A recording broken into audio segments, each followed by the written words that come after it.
Roger Ebert and Gene Siskel, or Gene Siskel and Roger Ebert, film critics of Siskel and Ebert and the movies, TV's present-day odd couple who, no matter what, are always at odds. I always liked Mickey Mouse. I don't know, there's just something, compared to Gene Siskel, Mickey Mouse is just so uncomplicated.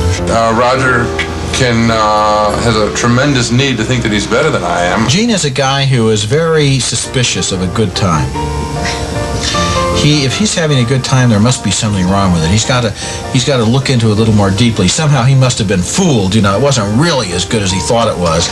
And so he goes through life really basically finding the hole instead of the donut. How does it explain that each year I managed to come up with a 10 best list? I guess I must have liked 10, huh? Roger's not too smart.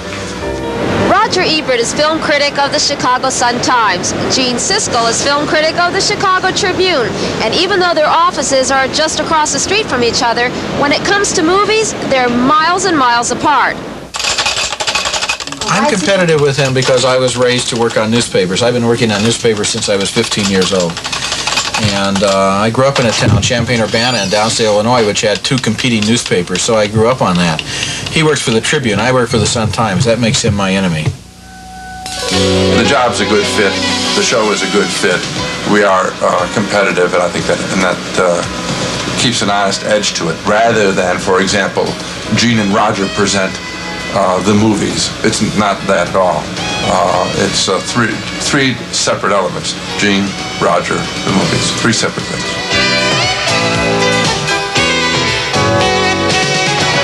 Siskel and Ebert have been teamed up as movie critics on TV for the past 11 years. It all started on PBS with a show called Sneak Previews. Now they're syndicated in 130 cities with Siskel and Ebert and the movies. And week after week, they continue to disagree. Here they are on The Golden Child. I think it's a real silly movie and a real It is a silly movie and funny when he is working at the right time. Well, luckily he's on the screen in every shot so that you weren't often disappointed. He isn't. Well, let's say 90% of the time. I don't know. Maybe 85. Okay, next movie. Going down. Mark down sale here. Oh my God! Here's Siskel and Ebert on Making Mr. Right.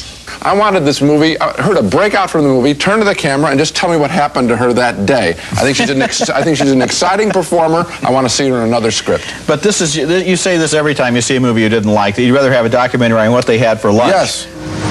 Siskel and Ebert's ongoing battle is a result of being two different people with two different personalities, and they realize that too.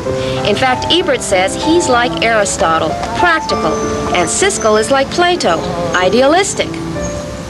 First of all, I'm flattered that he compared me to Plato. I mean, this is a great moment for me in my life. I considered it to be an insult. Yeah. Well, I don't, and I was a philosophy major. I mean, I'll take that any day. Would you have the generosity to compare me to Aristotle? No. Well, why not? Then you'll take Plato, but you won't give me Aristotle. Yeah. Thanks a lot. I appreciate it. The differences between Siskel and Ebert become even more obvious with a look at their offices and the way that they act in them.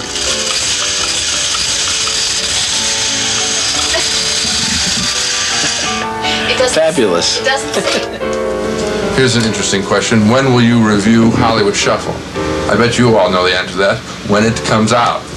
Unbelievable. You say this, But as odd as they may be, and as much as they fill the roles of the odd couple, Siskel and Ebert are still the perfect match. People watch them and they are successful because of three elements: Gene, Roger, and the movies, and also because of a fourth, their relationship, which ironically includes their mutual respect.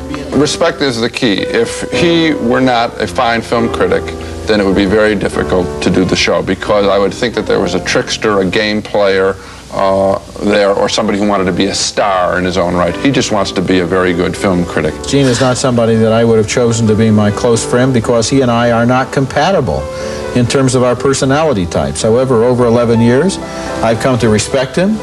I enjoy working with him. I know there was somebody at home across the aisle that's listening and can respond, and that's a relief, and I enjoy working with him. We just don't double date a lot.